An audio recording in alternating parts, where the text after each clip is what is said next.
महात्म अध्याय 9। जय जय राधा वल्लभ। श्री हरिवंश।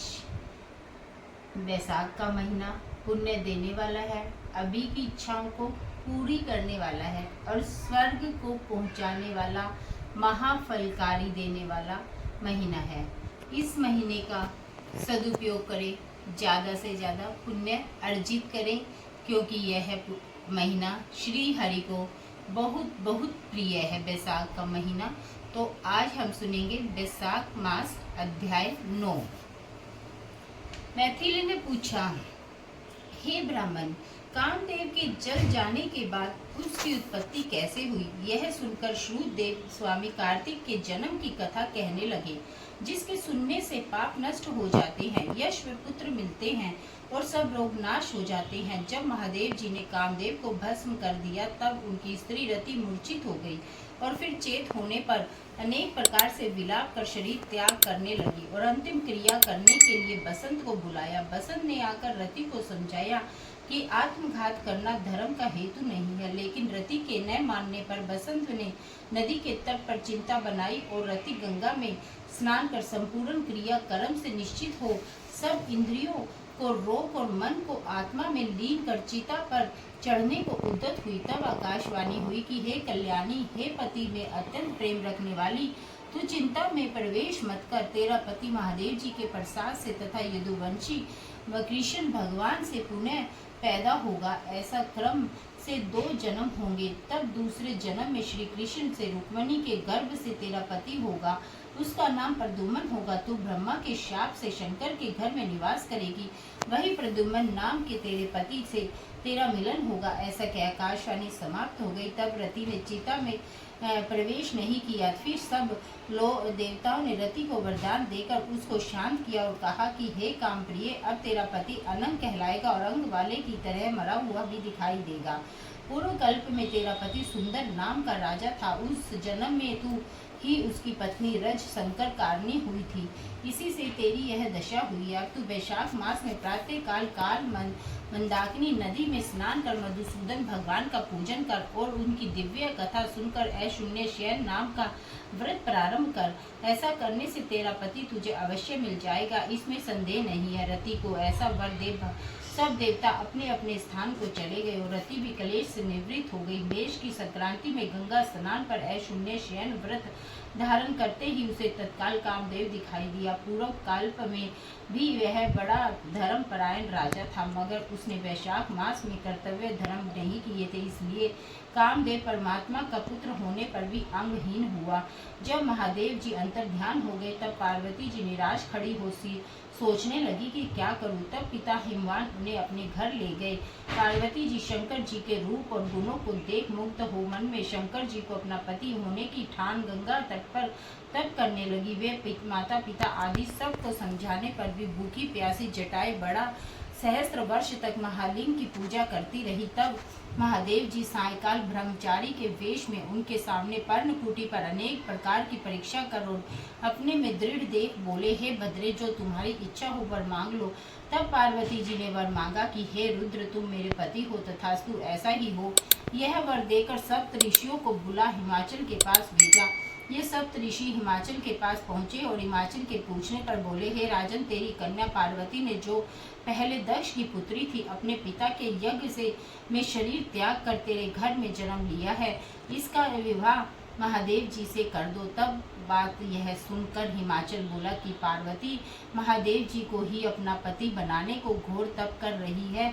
मैं भी अत्यंत हर्ष से अपनी कन्या महादेव जी को दे चुका हूँ।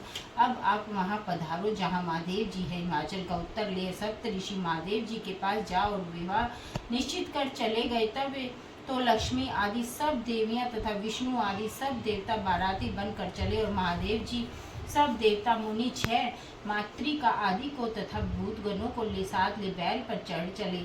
उनके आगे शंख मृदंग आदि अनेकों बाजे बजने लगे और वेद की ऋचा के पाठ होते हुए हिमाचल की पुरी में पहुँचे। तब शुभ लगन में शिव पार्वती का विवाह संपन्न हो गया। उसके त्रिलोकी में आनंद छा गया। इस महोत्सव के पूर्ण होने पर शंकर जी पार्वती जी के संग स्वस्थता से हिमाचल के शिखर पर सहस्त्र दिव्य वर्ष तक रमन करते रहे। महादेव जी द्वारा पार्वती जी के साथ नित्य प्रति रमन करने पर भी गर्भ स्थिति न हुई और देवताओं को घोर चिंतन उत्पन्न हुई कि हमारे कार्य की सिद्धि कठिन है।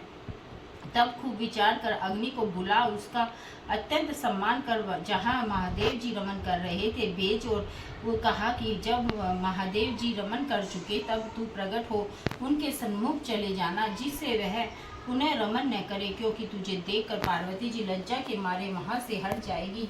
तब तू शिष्य होकर कामारी शिव जी से प्रश्न कर बहुत सा समय लगा देना। बहुत काल व्यतीत होने पर पार्वती जी के गर्भ से स्वामी कार्तिक का जन्म होगा। अग्नि देवताओं से विदा हो महादेव जी के पास गया, जिससे वस्त्रहीन पार्वती को बड़ी लज्जा उत्पन्न हुई और रमन छोड़ अलग हट गई। तब महादेव जी को बड़ा क्रोध हुआ और अग्नि से बोले, हे दुर्मते, इस सकलित वीर्य को जो दुस्सह है तू ग्रहण कर, तेरे मुख से मैं त्याग दूंगा।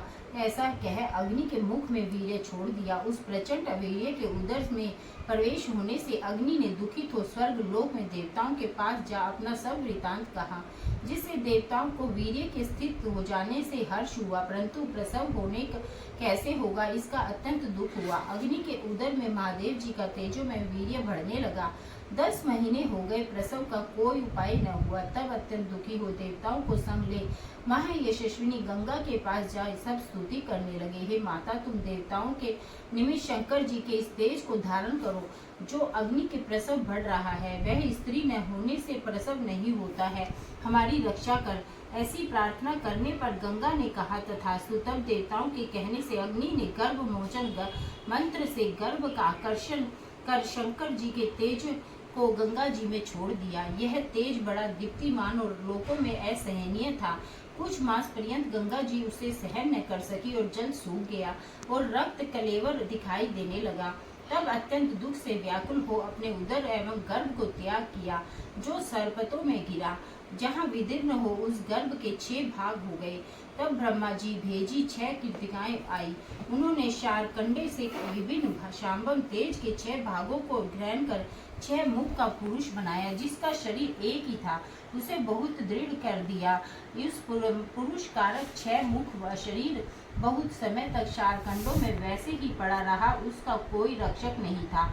एक दिन बैल पर चढ़े हुए महादेव पार्वती उसी स्थान से होकर श्री शैल को जा रहे थे कि सहसा पार्वती के स्तनों से दूध की धार ढरकने लगी।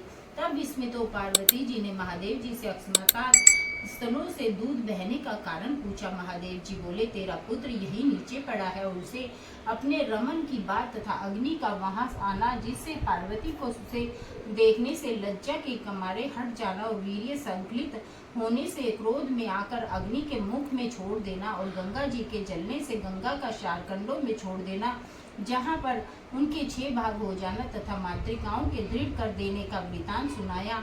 फिर कहा, उसकी आकृति पुरुष की सी हो गई है, उसी को देख तेरे स्तनों से दूध टपकने लगा है।